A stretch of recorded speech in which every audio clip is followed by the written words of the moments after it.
Assalamualaikum warahmatullahi wabarakatuh. Kembali lagi di kontenku Baca Buku. Masih kita berada di 30 jurus mengubah nasib. Apa yang bisa kita ubah agar Allah mengubah nasib kita? Sekarang kita sudah sampai ke hari keempat. Apa itu judulnya? Ubah referensi. Sesungguhnya tidak ada orang maupun kaum yang mengalami perubahan nasib tanpa mereka mengubah dulu apa referensinya. Ada objek yang sama, dilihat dari panca indera yang sama, bahkan orang yang sama di waktu yang berbeda. Tetapi kesimpulannya yang dihasilkan bisa sangat berbeda. Kenapa? Karena begitu informasi itu sampai di otaknya, informasi itu akan dinilai oleh suatu referensi. Maka begitu referensi itu sudah berbeda, sikap terhadap informasi itu menjadi sangat berbeda. Di dunia bisnis ada acuan standar kesehatan bank, misalnya angka-angka CARE, Capital Asset Ratio atau LDR, Loan Deposit Ratio. Ini adalah referensi. Kalau CAR, CAR ya, dan LDR itu melesat dari batas toleransi, maka bank itu dapat dipastikan tidak sehat atau bahkan perlu masuk ICU. Yang repot adalah kalau referensi itu diubah untuk kepentingan tertentu, jadilah kasus seperti Bank Senturi. Dalam dunia teknik juga ada banyak standar, misalnya standar kualitas udara, standar keamanan pesawat, dan sebagainya. Semuanya membutuhkan referensi. Kalau ingin kualitas udaranya lebih baik atau dunia penerbangan itu lebih aman, tak jarang dunia melakukan konferensi untuk mengubah standar tersebut. Dan sejak itu, konsensus dari konferensi itu dijadikan referensi baru. Mengubah referensi berarti mengubah keadaan. Itu terjadi dahulu maupun sekarang. Setelah masuk Islam, Umar bin Khattab yang tadinya itu seorang yang bengis ingin membunuh Nabi, tiba-tiba menjadi orang yang mudah meneteskan air mata dan siap mati membela Nabi.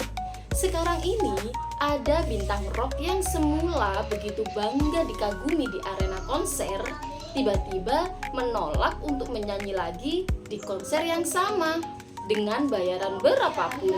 Ini karena mereka telah menilai hidupnya dengan referensi yang berbeda. Kita bicara tentang sosok seperti Cat Stevens atau Yusuf Islam dan Hari Mukti. Tanpa sebuah referensi, orang selalu akan diombang-ambingkan pendapat orang.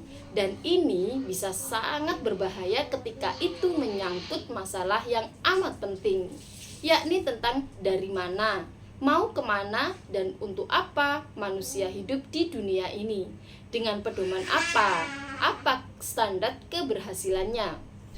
Ada kisah Luqman dan anaknya yang pergi ke kota bersama dengan membawa seekor keledai. Ketika anaknya dinaikkan keledai dan Luqman jalan kaki, ada yang berkomentar, "Anak tak tahu diri, enak-enakan duduk di keledai, padahal ayahnya yang sudah tua disuruh jalan kaki." Ketika Luqman yang naik keledai dan anaknya jalan kaki, ada yang berkomentar, "Ayah tak tahu diri, enak-enakan duduk di keledai, anaknya masih kecil disuruh jalan kaki." Ketika Luqman dan anaknya duduk berdua di atas keledai, ada yang berkomentar, "Ini ayah dan anak tak tahu diri, keledai sekecil ini dinaiki berdua, dasar penyiksa binatang."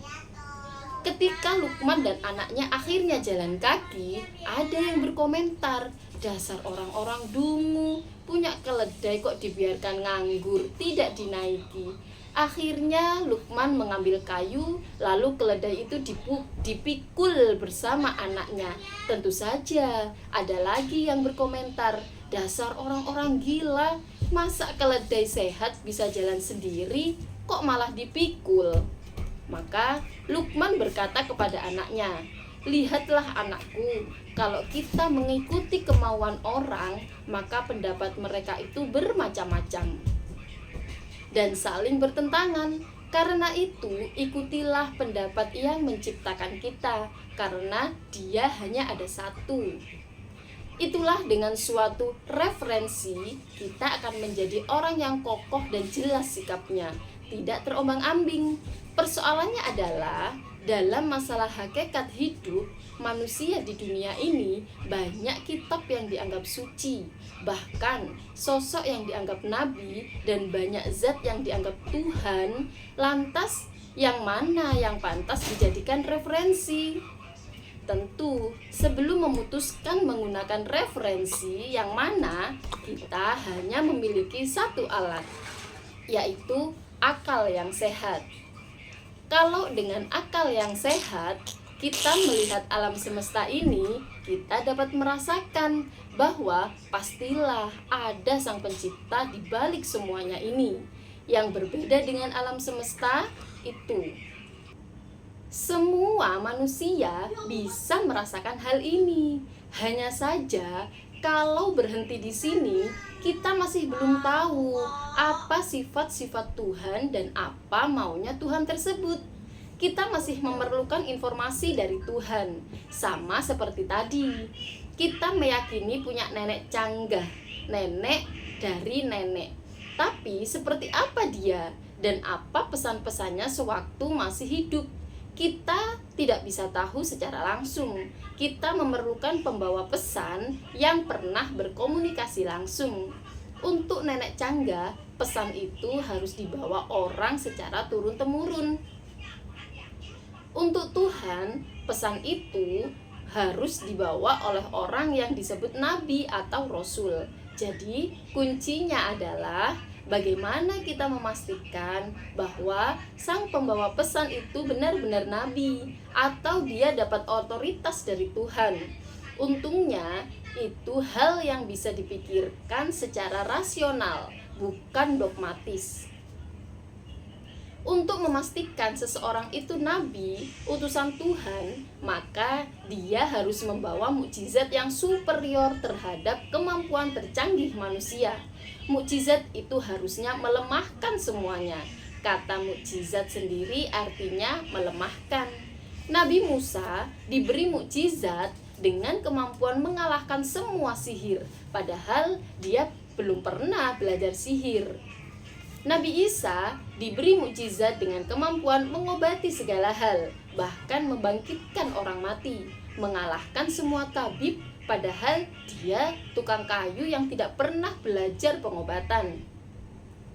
Nah, Nabi Muhammad diberi mukjizat berupa bacaan Quran, artinya bacaan, yang mengalahkan semua penyair Arab. Eloknya, mukjizat Nabi ini bisa kita saksikan sampai hari ini. Quran itu bacaan yang kompleks dan sangat rapi. Ada aspek bahasa, ada kesesuaian numerik, ada sejarah, ada pernyataan futuristik yang tidak satupun menyalahi sains modern yang baru ditemukan kemudian, dan sebagainya. Dan kemungkinannya cuma 3. 1. Quran itu karya jenius Muhammad sendiri. Tapi aneh, karena kalau beliau juga mengucapkan hadis dan gaya bahasanya beda, lagi pula beliau ini ummi, orang yang tidak bisa membaca dan menulis, apalagi menyair. 2. Quran itu plagiat atau dibuatkan orang lain. Tapi siapa?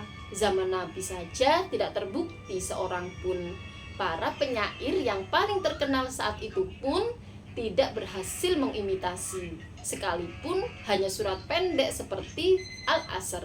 Dan 3, Al-Quran itu memang wahyu seperti yang dinyatakan Muhammad, dan itu berarti dia utusan Tuhan. Dari semua kemungkinan itu, hanya opsi ketiga yang rasional. Karena itu, lah syahadat itu serangkai, membenarkan keberadaan Allah yang esa, tidak ada Tuhan selain Allah, dan membenarkan kerasulan Muhammad dengan bukti mukjizat kitab Al-Quran. Semuanya rasional, bukanlah dogmatis. Setelah mengimani Allah, Muhammad, dan Al-Quran, maka selanjutnya kita menjadikan Al-Quran dan ucapan atau tindakan Nabi sebagai referensi. Di sini, peran akal tidak lagi untuk menimbang, tetapi hanya untuk memahami. Kalau Al-Quran mengatakan bahwa Allah memiliki banyak malaikat, ya itu kita imani. Allah akan membalas setiap amal dengan surga, itu kita imani juga. Meskipun malaikat dan surga mustahil kita deteksi dengan indera kita. Kita analogikan dengan alat radar pesawat yang sedang terbang. Bila sebelum terbang alat itu telah dikalibrasi, maka selanjutnya kalau radar mengatakan runway tinggal 10 mil, maka pesawat yang telah mengimani radar itu langsung menurunkan ketinggian dan kecepatan meski pilot tidak melihat runway karena awan tebal. Mestinya Ramadan adalah bulan untuk mengubah referensi kita. Tak salah, bulan Ramadan disebut juga bulan Al-Quran.